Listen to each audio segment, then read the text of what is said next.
Greetings, greetings, greetings. Welcome back to the Safo Academic. This is another debunk video. So on the chopping block, I got Jordan Peterson and a lady by the name of Magatte Wade. I've never heard of Magatte Wade, but Jordan Peterson has her on to put this idea that Africa is not poor because of colonization.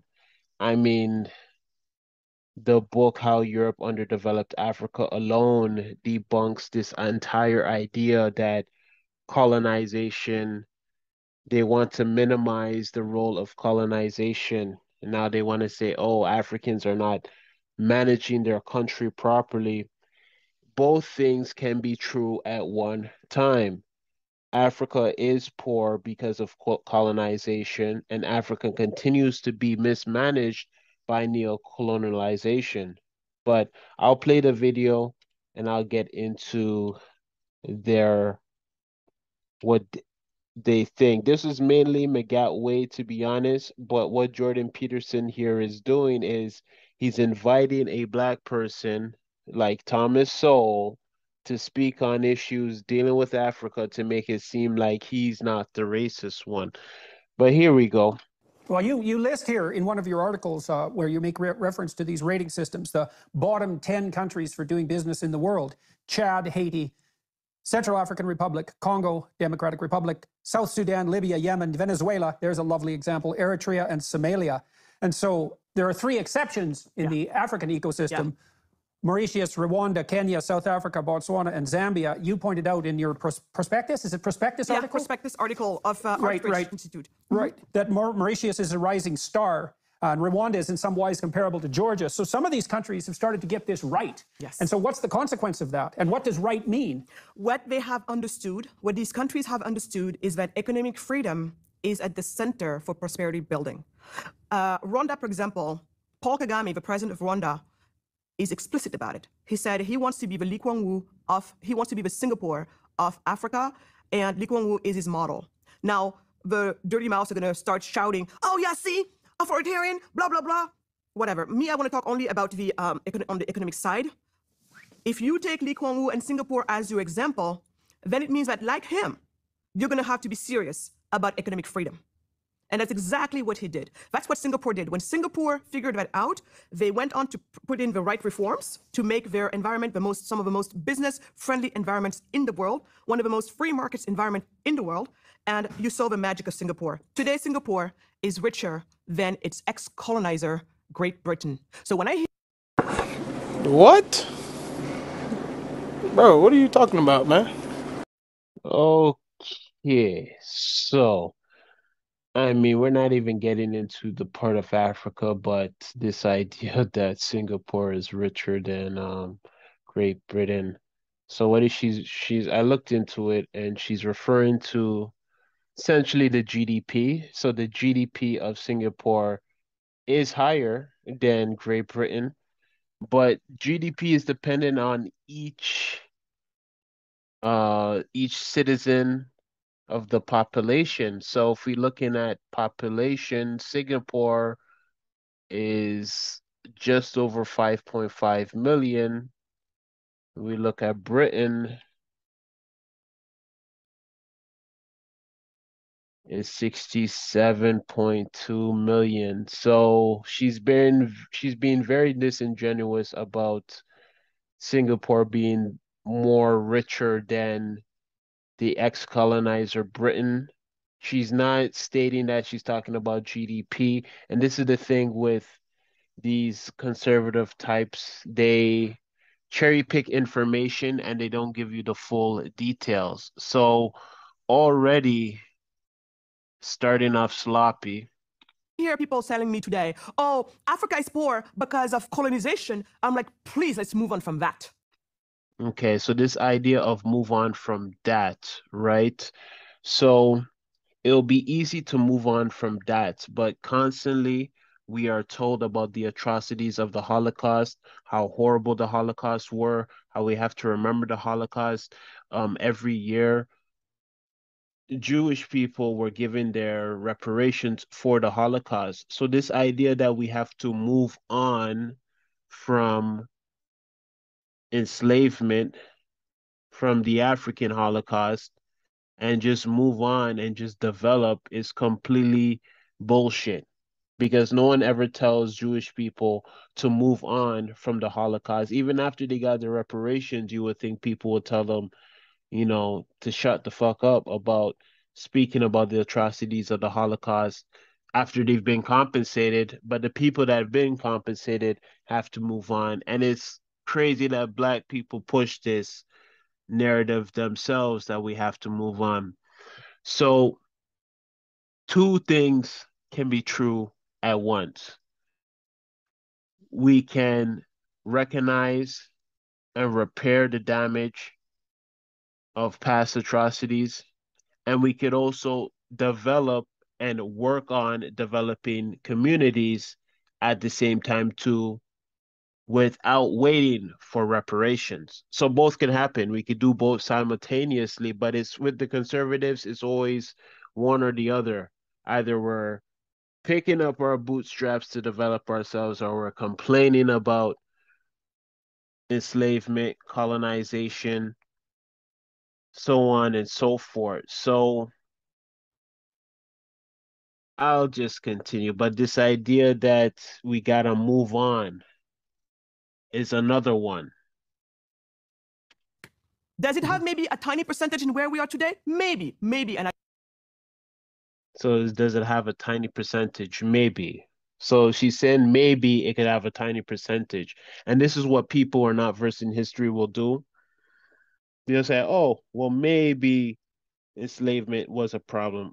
Well, oh, maybe it had effects, but we'll just continue to listen. I don't know. But I know it's not the cause. Because if it were many where we are today, maybe. Please, let's move on from that.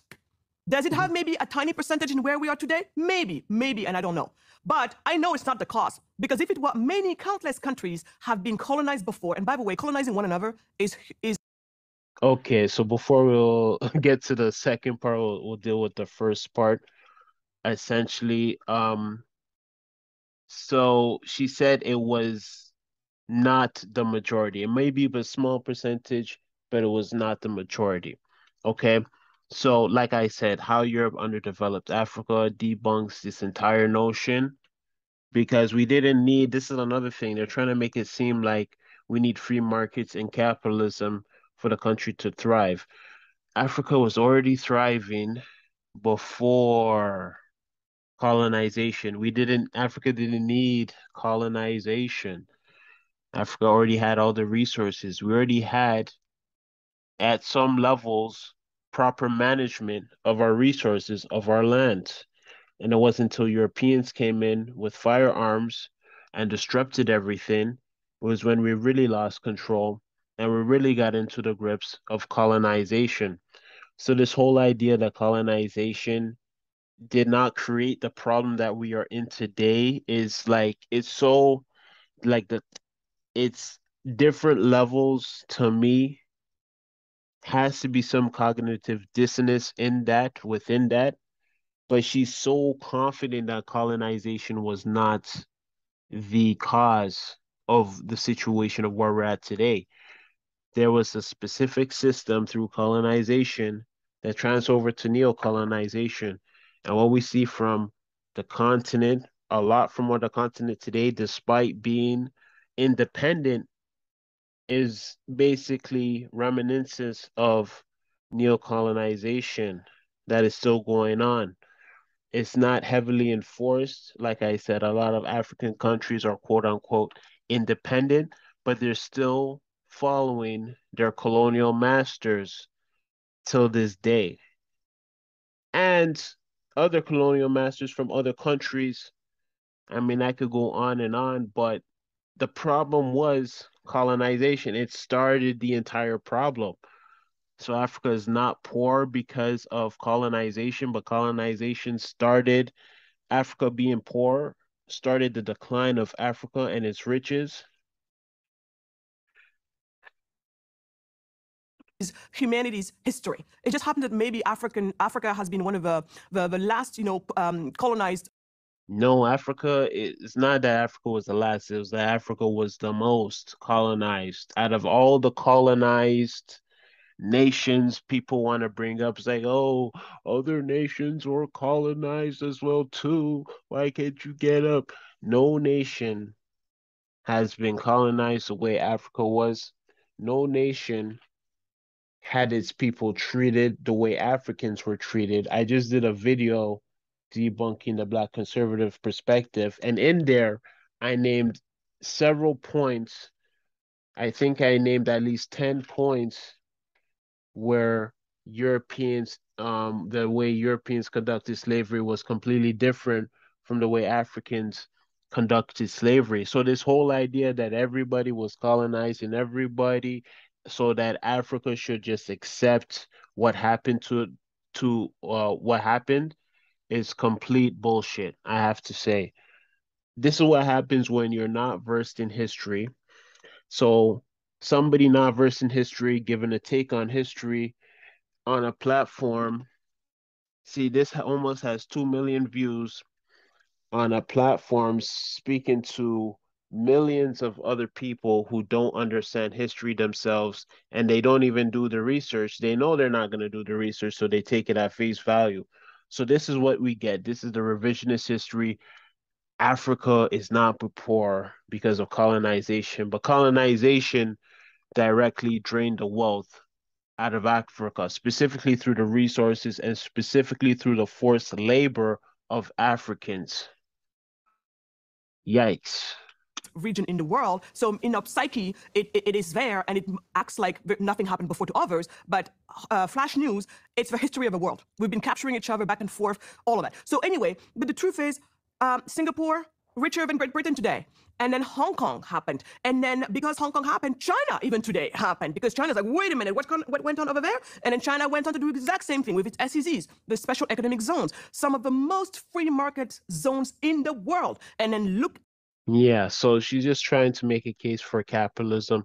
I mean, that's pretty much it for this video. And I will say this just to wrap it off. I will say this. When you think of, all the world countries and everything, think of US. The US has many different states, but it's one country, has the US dollar. Canada has many different provinces, has the Canadian dollar, right? Europe, same thing, has the euro. Australia, small country, but Australia has the Australian dollar. Africa has many different countries, many different countries. They all have their own type of currency. Some are starting to group together, but there's no unifier. Gaddafi wanted to create the gold dinar and have a currency that was a unifier, and we've seen what happened to him. There is this idea of, especially the US, destabilizing African countries for specifically, I mean, if we look at what happened to Kwame Nkrumah and what was going on in the 60s, they were developing, Kwame Nkrumah and his allies were developing Africa in a way that wasn't going to be dependent on other countries.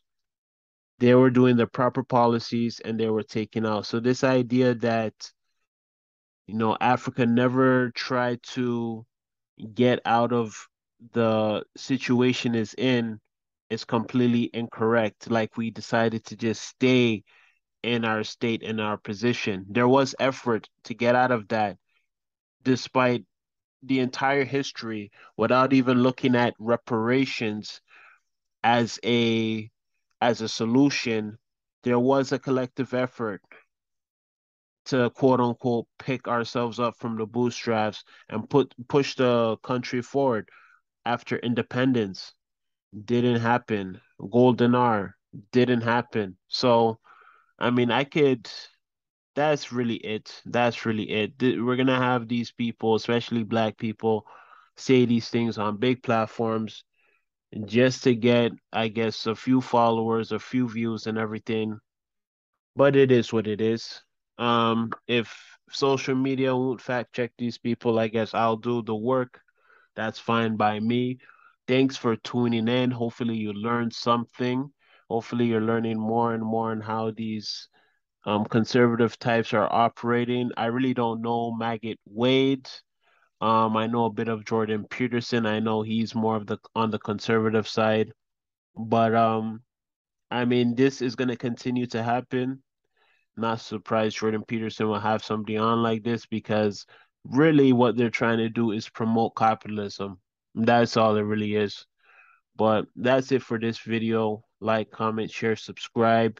Peace out to the next one. I do have another debunking video because it's just coming left, right, and center what these people are saying on these platforms. Peace.